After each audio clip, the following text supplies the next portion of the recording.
اگر معاشرے میں نماز عام ہو جائے اور نماز کا فیضان اس سوسائٹی کو مل جائے اور سبھی لوگ ایک دوسرے سے کہیں کہ میری طرف سے تمہاری عزت محفوظ، تمہاری جان محفوظ، تمہارا مال محفوظ، تو کیا سمجھتے ہیں تھانے میں رونق رہے گی؟ تھانے میں یہ رش رہے گا؟ کچہریوں میں یہ سلسلے رہیں گے جھوٹ بولنے کے؟ یہ سارے کے سارے نظام رہیں گے؟ حضرات محترم، آج ہماری خامی یہ ہے، ہمارا قصور یہ ہے کہ ہم نے نماز کی طرف سے رخ پھیر لیا ہے۔ کچھ تو وہ ہیں جو پڑھتے ہی نہیں، جو ادا ہی نہیں کرتے، اور کچھ جو پڑھتے ہیں تو ان کو پتہ ہی نہیں کہ میں کیا پڑھ رہا ہوں۔ ویسے میں آپ سے ایک سوال پوچھوں کہ بھائی سے بات کرنی ہو تو پوری شعوری حاضری کے ساتھ کرتے ہیں، بہن کے ساتھ بات کریں تو پوری شعوری حاضری کے ساتھ کرتے ہیں۔ سمجھ آ رہی ہے تمہیں؟ اور میں جو بول رہا ہوں مجھے بھی سمجھ ہے۔ دوست سے بات کرو تو پورے شعور کی حاضری کے ساتھ کرو، اپنے کسی فرینڈ سے بات کرو تو پورے شعور کی حاضری کے ساتھ کرو، اور جب اللہ کے دربار میں آؤ تو ترجمہ تشریح کا کوئی پتہ نہیں، بسائے طوطے کی طرح زبان جاری ہے، ذہن کسی اور تخیل میں پڑا ہے۔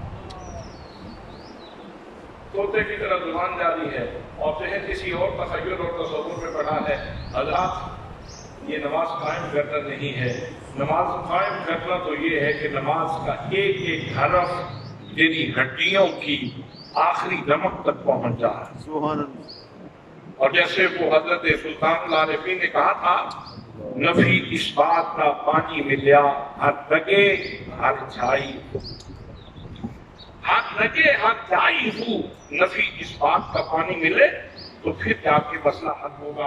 حضرات محترم، صرف اس طرح آ کے اللہ کے دربار میں کھڑے ہو جانا اور زبان سے تو بولتے رہے ہے حاضری، اس کی اہمیت کم نہیں ہے، اس کی اہمیت کم نہیں ہے، لیکن جو نماز کا اصل فیضان ہے، جو نماز انقلاب برپا کرتی ہے، جو معاشرے کو حسن عطا فرماتی ہے، جو معاشرے کو امن کا سرٹیفکیٹ عطا فرماتی ہے، وہ نماز وہ ہے جو پوری شعوری حاضری کے ساتھ ادا کی جائے۔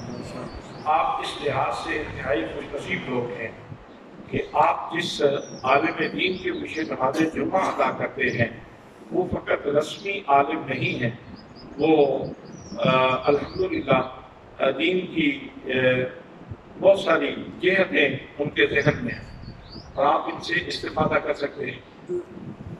میں نے اس موضوع کے اوپر نماز کے ترجمہ اور تشریح کے حوالے سے ایک کتاب بھی لکھی ہے، اگر آپ کو پڑھنے کو مل جائے، اس میں نے عنوان یہ رکھا ہے کہ تمام معاشرتی، معاشی، سیاسی، اعتقادی اور عملی خرابیوں کی اصلاح کا ادارہ نماز۔ نماز کے ترجمہ اور تفسیر کے اوپر یہ تقریباً 450 صفحات کی کتاب ہے۔ اگر آپ اپنے گھر میں رکھیں، اس کو پڑھیں تو بہت سارے، میں یہ یقین سے کہہ سکتا ہوں کہ اللہ کے فضل سے آپ کی نماز کا کیف بدل جائے گا، نماز کا سلوک بدل جائے گا۔ تو حضرات محترم، آج کی اس نشست میں بس یہی کہنا چاہتا ہوں کہ نماز ہمیں جو سوغات محبت عطا کرتی ہے وہ مراقبہ کا تصور ہے۔ میرا رب مجھے دیکھ رہا ہے، میرا رب مجھے دیکھ رہا ہے۔ عصر کی نماز ادا کرنے کے لیے آنا، نماز ادا کی، افراتفری کا وقت ہوتا ہے، رکعتیں تھوڑی ہیں، گنجائش ہے تو سنتے ہوئے ادا کر لیں، اور اگر کہیں مقامی حالات ہیں تو پھر تم فرضوں پہ بھی اکتفا کر سکتے ہو، لیکن یہ تصور لے کے جاؤ کہ میرا رب مجھے دیکھ رہا ہے۔ پھر مغرب کے لیے آؤ، تو نے ابھی چونکہ جسم کو اچھا بھلا کھانا دینا ہے تو روح کا بھی تو حق تو ہے نا کہ اس کو بھی غذا دی جائے، تو اس لیے یہ حاضری لگواتے جاؤ اور یہ تصور لے کے جاؤ کہ میرا رب مجھے دیکھ رہا ہے۔ اور اب آنکھیں بند کرنے کا وقت ہے، نیند کا وقت آ رہا ہے، اور تم موت صغرا کے چنگل میں جانا چاہتے ہو، پتہ نہیں صبح آنکھیں کھلیں گی نہیں کھلیں گی، صبح پتہ نہیں صبح ہوگی کہ نہیں ہوگی، سویرا نصیب ہوگا کہ نہیں ہوگا، جاتے ہوئے بھرپور طریقے سے ملاقات کر کے جاؤ، جاتے ہوئے بھرپور طریقے سے ملاقات کر کے جاؤ اور یہ تصور پختہ کر کے جاؤ کہ میرا رب مجھے میرا رب مجھے دیکھ رہا ہے۔ حضرات محترم، یہی تصور ہے جو قرآن مقدس پختہ کرواتا ہے، یہی تصور ہے جو نماز پختہ کرواتی ہے، اور یہی تحفہ ہے جو روزہ ہمیں عطا کرتا ہے۔ پہلے فرمایا یا ایھا الذین آمنوا، اے صاحبان ایمان، استعینوا بالصبر والصلاۃ، نماز اور صبر سے بدل حاصل کرو۔ پھر فرمایا یا ایھا الذین آمنوا، اے صاحبان شوق، کتب علیکم الصیام، تم پر روزے فرض کر دیے گئے ہیں، کما کتب علی الذین من قبلکم، جس طرح تم سے پہلے لوگوں کے اوپر فرض کیے گئے تھے، لعلکم تتقون، تاکہ تم تقوی کی دولت سے مالا مال ہو جاؤ۔ حضرات محترم، روزہ ایک مستقل مشق ہے، اور اس کے اندر ایک خوبی یہ ہے کہ یہ ایک بندہ مومن کا اللہ کے حضور خاموش نذرانہ محبت ہے۔ اگر آپ کو ذوق کی اجازت دے تو میرا خاموش رہ کر بھی انہیں سب کچھ سنا دینا،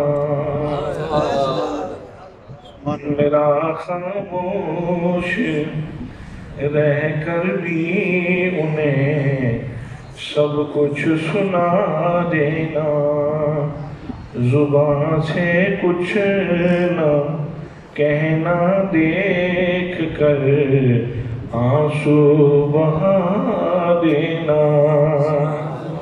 میں تو رسیا تھا کھانے کا اور پینے کا، میں تو کھانے اور پینے کا رسیا تھا، دن میں کتنی دفعہ کھاتا تھا، لیکن منہ باندھ دیا ہے، میں نے منہ باندھ لیا، میں نے روک لیا ہے، اپنے آپ کو روک لیا ہے۔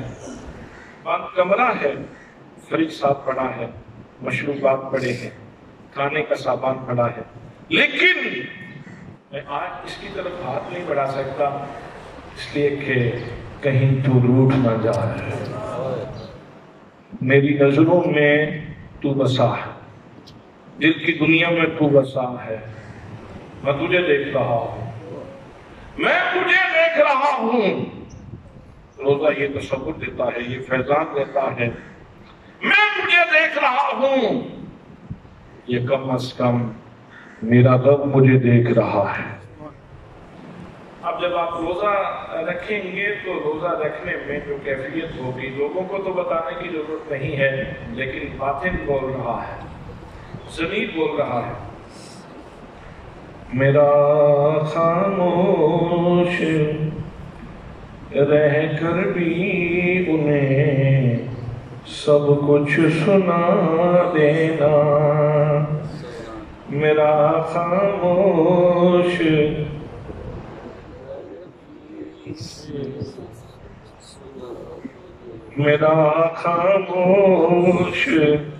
رہ کر بھی انہیں سب کچھ سنا دینا، زبان سے کچھ نہ کہنا، دیکھ کر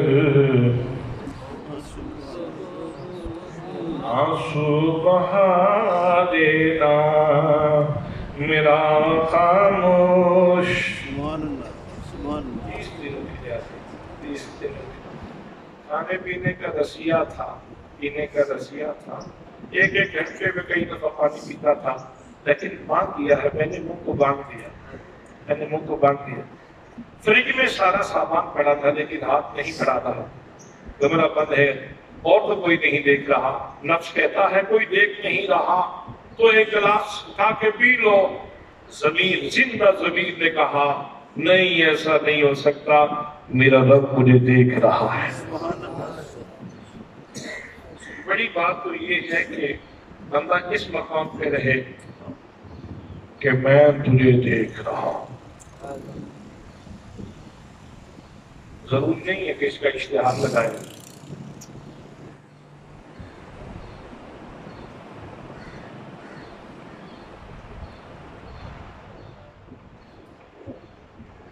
ضروری نہیں ہے کہ اس کا اعلان کیا تھا،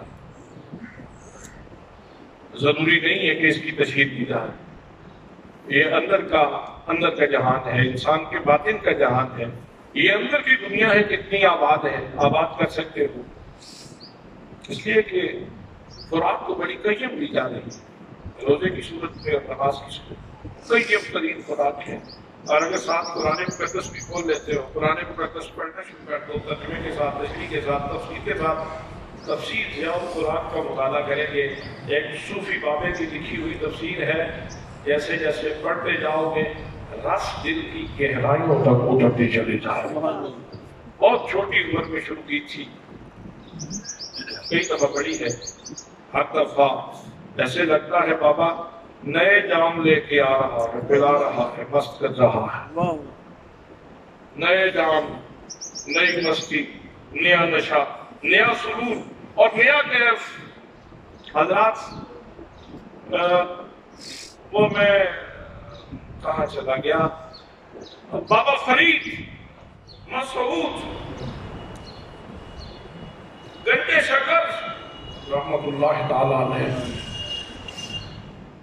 کتنے حضوری شخص ہیں، بیت المقدس میں چلا گا ہے، حرم میں چلا گا ہے، پیر عبدالرحمن کعبے کے بازار میں چلا گا ہے، کلر کا ہاتھ چلا گا ہے، چٹوری کشمیر میں چلا گا ہے۔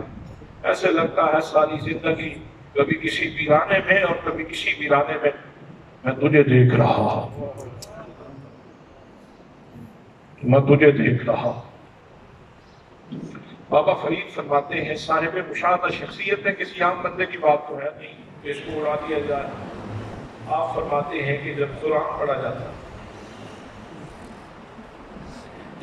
پڑھا جاتا ہے ایک حرف جب کوئی بندہ قرآن پاک کا پڑھتا ہے تو اس کے اوپر 1,00,000 انوار نازل ہوتی ہیں۔ سبحان اللہ۔ روح کی بالندگی کا سامان بھی ہے، روح کی غذا بھی ہے، زندگی کے سمجھنے کا سامان بھی ہے، منشور حیات بھی ہے، دستور زندگی بھی ہے، روح کا لنک بھی اس کے دربار کے ساتھ ہو جاتا ہے، انسان کا فہم روشن ہو جاتا ہے، فہم مستقیم نصیب ہو جاتا ہے، انسان کو بہت ساری دولتیں اور سعادتیں نصیب ہوتی ہیں، اور ساتھ یہ ہے جہاں تو بیٹھے گا قرآن کھول کے تو وہ کہتا ہے اچھا یہ خزینہ جو مصطفیٰ کے سینے میں نے رکھا تھا تجھے اس سے پیار ہو گیا ہے۔ سبحان اللہ، سبحان اللہ۔ جی تو چاہ رہا ہے کہ اسی لذت میں کئی صدیاں گزر جائیں اور میں یہ کہتا رہوں اور آپ یہ سنتے رہیں، لیکن کاش یہ وقت کی سوئیاں اور گھڑی کی سوئیاں یہ ہمیں کچھ کہہ نہ رہی ہوتی تو میں ابھی کچھ اور بھی بیان کرتا، لیکن اس پہ مجھے تھوڑا سا اور بھی کہنا ہے۔ میرا خاموش رہ کر بھی انہیں سب کچھ سنا دینا، بس یہ اس لیے دے رہا ہوں کہ آپ اس کو تحفہ سمجھ کے قبول فرمائیں، اور جب دکان پہ بیٹھے، گھر پہ بیٹھے تو بیٹھے بیٹھے روزے کی لذت لیں۔ آنسو بہ رہے ہوں تو بیٹا پوچھے کہ ابا جان مسئلہ کیا ہوا، تو آپ کہیں بیٹا مسئلہ کچھ نہیں ہوا، بس کرم نوازی ہو گئی۔ میرا خاموش رہ کر بھی انہیں سب کچھ سنا دینا، زبان سے کچھ نہ کہنا، دیکھ کر آنسو بہا دینا۔ کسی کے ذہن میں، کسی دوست کے ذہن میں یہ تصور آ سکتا ہے یا ایھا الذین آمنوا کا کلمہ لذیذ تو ہے لیکن وہ بہت پہلے حکم ہو گیا تھا، تو یہ بہت پرانا نہیں ہو گیا؟ حضرات میں آپ سے پوچھنا چاہوں گا کہ مجھے بتائیے سیب تو بہت پرانا ہے لیکن ابھی جا کے اگر سیب کھائیں گے تو لذت ہے کہ نہیں؟ دودھ تو بہت پہلے پیدا کیا تھا پیدا کرنے والے نے، لیکن ابھی دودھ کا پیالہ پی لیں تو لذت ہے کہ نہیں؟ لذت ہے کہ نہیں؟ وہ کلام الہی کریم ہے، مخلوق نہیں ہے، یہ مخلوق ہے۔ کلام الہی غیر مخلوق ہے، یہ مخلوق ہے، لیکن ہر چند کے ہو مشاہدہ حق کی گفتگو بنتی نہیں، مادہ و ثابت رہے بغیر کو مجاز کا سہارا لینا پڑے گا نا بات سمجھانے کے لیے۔ حضرات محترم، بس اس کے لیے ضروری یہ ہے، ایک تو بندے کی اپنی صحت ٹھیک ہو، دوسرے نمبر پہ چیز فریش ہو، اصلی ہو، بندے کی اپنی صحت بھی ٹھیک ہو اور بھوک بھی لگی ہوئی ہو، پیاس بھی لگی ہوئی ہو۔ حضرات جب سیب زیادہ کھا لیں تو بھوک ختم ہو جاتی ہے، جب دودھ زیادہ پی لیں تو پیاس ختم ہو جاتی ہے، لیکن یہ معاملہ ایسا ہے کہ جیسے جیسے اس کو استعمال کرتے جاؤ تو بھوک بڑھتی چلی جاتی ہے، بھوک بڑھتی چلی جاتی ہے، اس میں بھوک بڑھتی چلی جاتی ہے، پیاس بڑھتی چلی جاتی ہے۔ بس یہ قرآن کیوں نہیں کھولا جا رہا؟ پیاس کم ہو، فاصلہ بڑھتا گیا۔ آپ فاصلہ کم کریں، جیسے جیسے قریب آتے جائیں گے بھوک بڑھتی چلی جائے گی۔ چیز تو فریش ہے، یا ایھا الذین آمنوا کا خطاب وہ تو فریش ہے، اس کی تو آج بھی اسی طرح تاثیر ہے، قرآن تو آج بھی اسی طرح جو ہے وہ فیض رساں ہے۔ حضرات محترم کو تو فریش حالت میں ہمارے پاس موجود ہے، اس کے اندر تو کوئی تحریف بھی نہیں ہوئی، لفظی تحریف بھی کہیں نہیں ہو سکی۔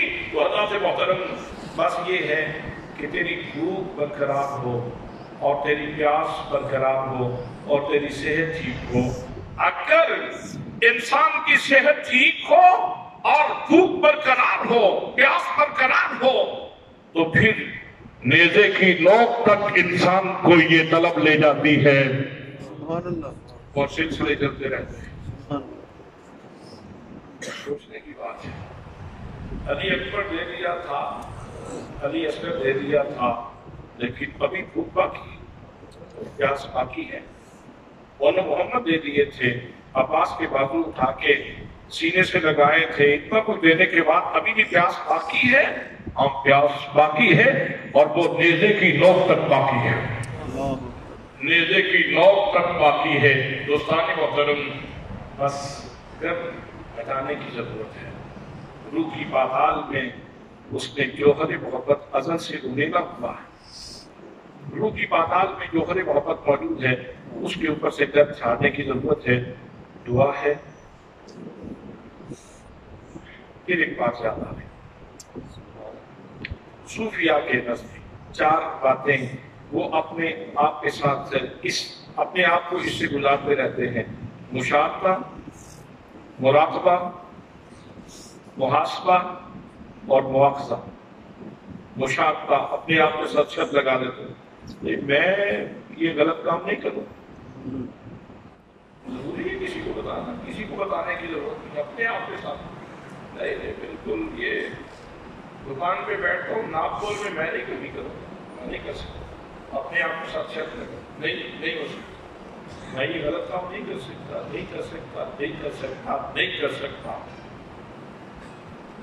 کیوں نہیں کر سکتا؟ اس سے اگلا مقام دیکھ رہا ہے، وہ دیکھ رہا ہے۔ پھر کبھی مسٹیک ہو گئی تو محاسبہ کی، اسی لیے تو اللہ نے ارشاد فرمایا من صام رمضان ایمانا واحتسابا غفر له ما تقدم من ذنبه۔ جو آدمی ایمان و احتساب کے ساتھ روزہ رکھتا ہے تو اللہ اس کے سارے پہلے گناہ معاف فرما دیتا ہے۔ اپنے آپ کا محاسبہ، کہیں پاؤں دائیں بائیں تو نہیں ہوا، کہیں فکر کی سوئی دائیں بائیں تو نہیں ہوئی، محاسبہ ہے، محاسبہ۔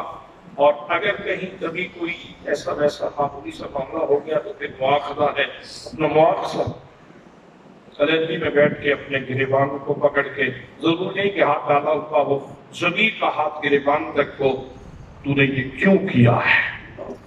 تو نے یہ کیوں کیا ہے؟ مجھے معلوم نہیں تھا کہ الفت کے رشتے کہاں جڑے ہوئے ہیں، پیار کے رشتے کہاں جڑے ہوئے ہیں، تعلق ہمارا کہاں جڑا ہوا ہے، ہم کس کے بندے ہیں، کس سے محبت کرتے ہیں، وہ مدینے والے کو منہ کیسے دکھائے گا؟ حضرات محترم، تو یہ وہ سوغات ہے جو قرآن بھی دیتا ہے، نماز بھی دیتی ہے اور روزہ بھی دیتا ہے کہ اللہ مجھے دیکھ رہا ہے، اللہ مجھے دیکھ رہا ہے۔ سبق بہت لمبا ہے تو اس لیے اسی پہ اکتفا کرتا ہوں۔ کوئی لفظ غلط نکل گیا ہو تو آپ سارے لوگوں کی موجودگی میں مالک کے حضور معافی کا خواستگار، مالک کے حضور معافی کا خواستگار،